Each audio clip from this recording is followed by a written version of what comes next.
sure that secondary work of fiction also respects these identities, but... Can you explain what you mean by secondary world? Oh, sure. Like a creative world, like Middle Earth or... Oh, well, yeah. Yes, got it. A creative world, like yeah. Middle Earth or things. Yes. Exactly. Okay, so I'm going to repeat the question, hopefully. Okay. So what I heard was if you write in a secondary world, which is like a fictional world that we've created, and in writing you find that your characters encounter many of the same issues that they encounter in this world, the real world. And you want to know more thoughts about that? Yeah, there's since it is like a created society, there aren't a lot of the same associations. Okay, so since it's a created society, yeah. like kind of like what's going on with people's identities? Exactly, yeah. Well, that's what I do. Panel's opinions on making sure that representation is still there, but coming at it from a different... Okay, so just repeating, the representation is there, you're coming at it at a different angle? Yeah. Cool. Maybe that's a good question, sorry. And I don't have a great answer, but I think for me what I find myself checking again is how invented is the invented world? How often am I transposing without being conscious of doing so? How often do I deploy a trope simply because I haven't examined what I'm doing and I didn't improve? That's so easy to do. So much of fantasy writing borrows without acknowledging the borrowing. And that's a terribly slippery thing to do. I mean, I've tried to undermine and complicate the stories I tell constantly. I have an insurgency I'm writing about that is part Lord's Resistance Army, part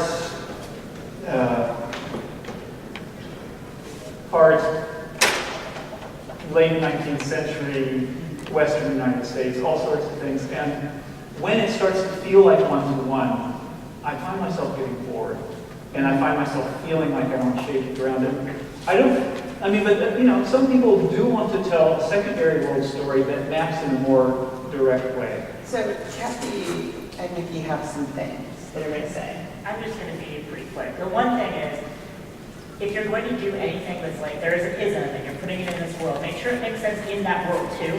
So like, a good example of a book that I actually really enjoyed that didn't do that was Alex Marshall's The Crown of Gold Silver, because that story has a kick-ass bisexual woman, and like there are some gay characters who are just like the kings of this country. In this world, there's none of this like, oh, gay people are icky, so they're just gay people, and they, and it's accepted, whatever. So that was kind of neat. You don't have to, go through and like recreate all of the history that we've had. You can just write a story in which some of these things that are culturally based don't happen. So culturally, it's okay to have a culture in which, whatever, gay is fine. There are other things that we experience that like have to do with the realities of our bodies and how our bodies interact, and then you have to figure out how that's dealt with in the world. So if you have a trans character in a secondary world that doesn't have surgery, they will have a different way of dealing with it, and probably a completely different way of thinking about that. So. And I'm going to say this. If your secondary world building, I'm going to call out George R. R. Martin here, is so pastiche that the brown people are so bad, then you haven't really dealt with your own issues with isms, and you should maybe chin check yourself about why you think writing rape for every female character is a great thing to do, or why brown people either have no role to speak of, all die, or are the monsters.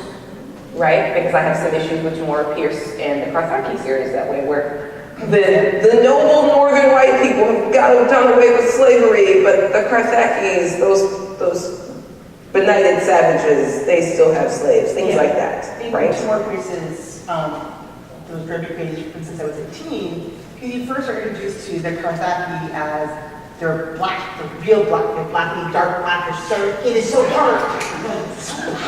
And the first character we meet is a former slave and has, I think, scars from chains. But all we know about the culture is there's some really dark-skinned people and slavery, and the people in Tortala are like, oh my god, those people are so terrible when there was slavery. I'm like, really? Is that all you have to say? Well, and not only that, but then when she does kind of try to clean up later, you find out Tortal had slavery for a very long time. And the slavery only ends because the king's son is kidnapped and made a slave. And seeing his son with those scars is what makes the king outlaw slavery. Correct. And the king is white. And the king is white. Yes, Susan.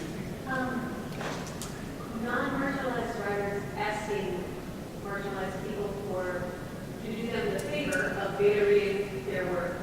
Good idea, terrible and entitled idea, thoughts on better or Right, or paid, right? So Pay money. There's a website that Justina and I worked out, that the website is for writing margins. So the website mostly is to get marginalized people with other marginalized people to help them, work through their stories. But there is a part where there is a spreadsheet that says a bunch of people who are willing to be contacted, what they can read for, and then you're supposed to pay the money. So far, I've been contacted once by someone who wanted to swap novels, which was not going to happen because if I want to do that, I know too many people. But if you are willing to pay someone, that is a way to find someone. I wonder, do you also try to use that though, like as sort of an insurance policy? Well, I was going to say, so here's the thing. If you're going to pay people, I'm someone who gets paid to do it. I am someone who gets paid and sometimes people listen and sometimes people don't. Here's the deal. If you're going to seek out someone who is an expert or who you feel like has some more expertise than you, listen to them. Yes, pay them. They have a rate, they should have a contract, all of those things. But also, when they tell you the thing is bad, please don't take that thing to 25 more people looking for someone to tell you it's good. Right. Don't do that. So yeah, for this example, ideally you would listen to the person and internalize that feedback, or you could keep on shopping it to, we'll say like, oh, so this one disabled person said this is eugenics. I'm going to keep on asking disabled people until I find someone who is saying like, that's great, I love it. And then I'll say, no, but that one disabled person over here said it was fine. And so you're using that person as cover, you're kind of like using them as a human shield, which is not nice. You ignored everyone else, and clearly you had the point that you were going to write this goddamn eugenics story, and you're pretending that you were trying to be sensitive by harming people and then ignoring. And I think if you get a beta reader or a paid reader that says, oh, that's fine, get another one. I mean, it's sort of the opposite way. If you get a pass, one pass isn't enough. You really, and this is really an argument for community, right? This is an argument for expanding the boundaries of community. Something that, if your community doesn't include Latinos, that you can ask, or, just who you know. If your community doesn't include trans folk,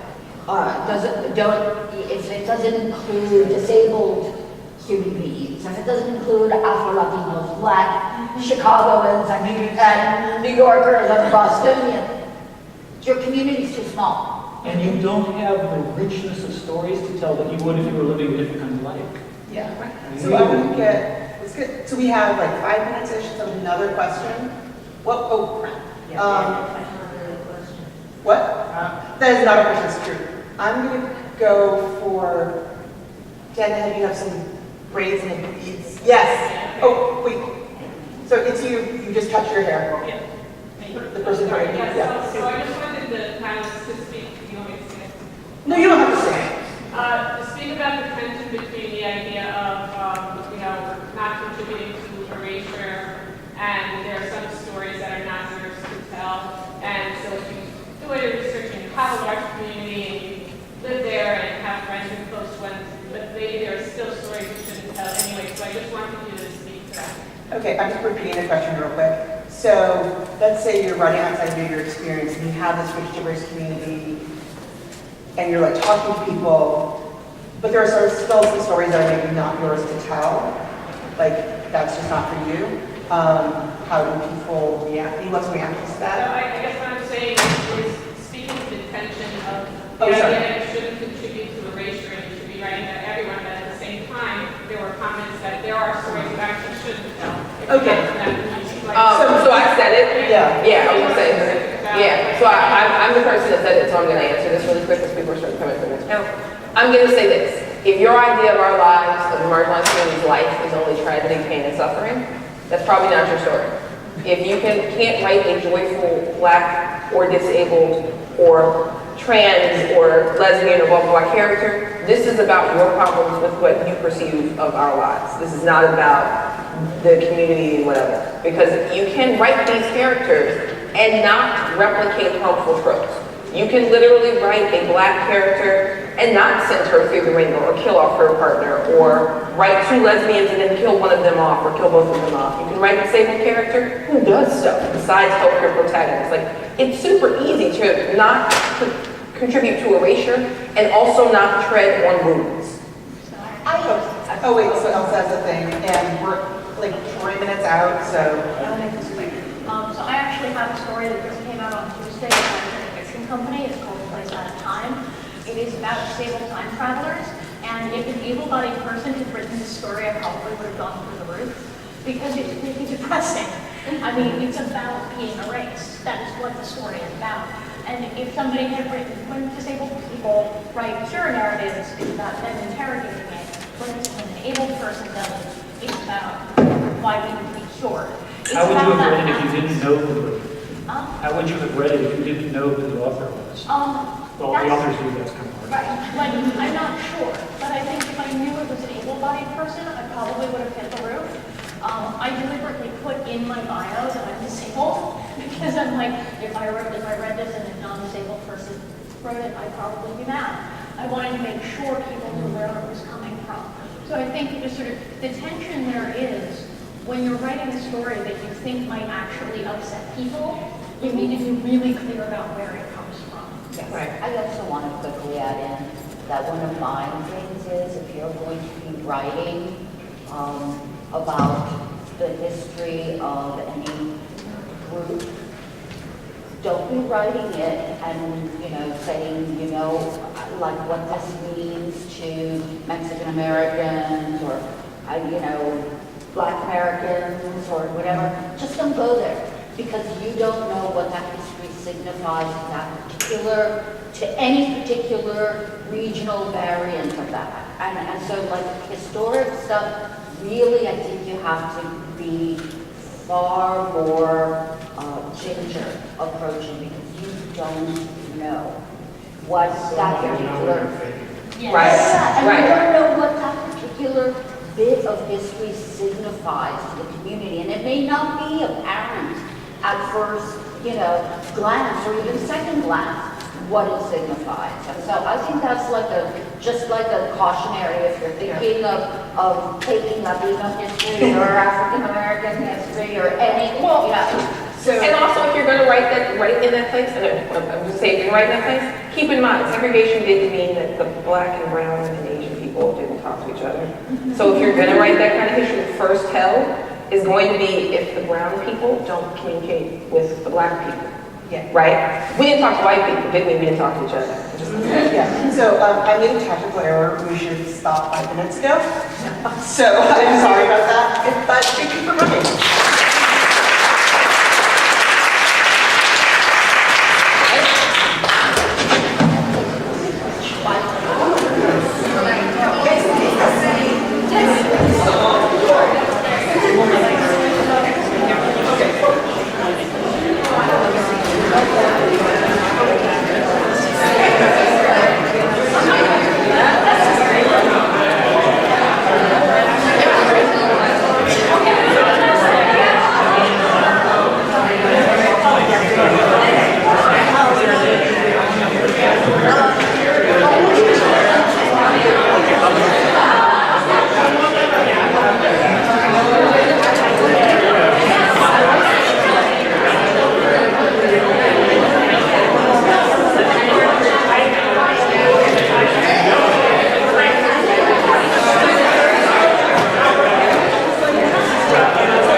Right, it's not